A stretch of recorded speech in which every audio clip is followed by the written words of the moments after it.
బంగారంపై రుణం తీసుకోవడం అనేది చాలా మందికి తమ తక్షణ డబ్బు అవసరాలను తీర్చుకోవడానికి ఒక ఈజీ వే.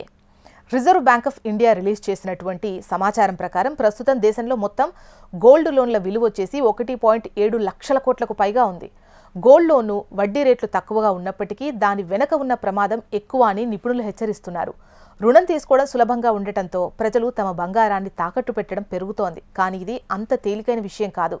అనేక సందర్భాల్లో ఈ రుణం కారణంగా మీరు మీ బంగారాన్ని పూర్తిగా కోల్పోయే ప్రమాదం ఉంది.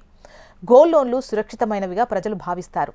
బ్యాంకులు బంగారాన్ని తాకట్టుగా తీసుకొని దానికి బదులుగా రుణం ఇస్తాయి. అందుకే బ్యాంకుకు ఎటువంటి నష్టం ఉండదు. మీకు కూడా త్వరగా డబ్బు వస్తుంది. అలాగే వ్యక్తిగత రుణంతో పోలిస్తే వడ్డీ రేటు కూడా తక్కువ. కానీ ఈ రుణం ఒక ఉచ్చుగా మారడానికి అనేక ఛాన్సెస్ ఉన్నాయి. గోల్డ్ లోన్ల వడ్డీ రేట్ 9% నుంచి 20% వరకు ఉంటుంది. ప్రారంభంలో ఇది తక్కువ ఉన్నట్టు అనిపించినా మీరు లోన్ను తరచూ పునరుద్ధరిస్తూ పోతే వడ్డీ రేటు పెరుగుతూ వస్తుంది. గోల్డ్ లోన్ తీసుకునేవారు చాలామంది వడ్డీని మాత్రమే చెల్లిస్తూ అసలు మొత్తాన్ని అలాగే వదిలేస్తారు. చివరకు రుణం పూర్తిగా చెల్లించేందుకు వారి దగ్గర డబ్బు ఉండదు.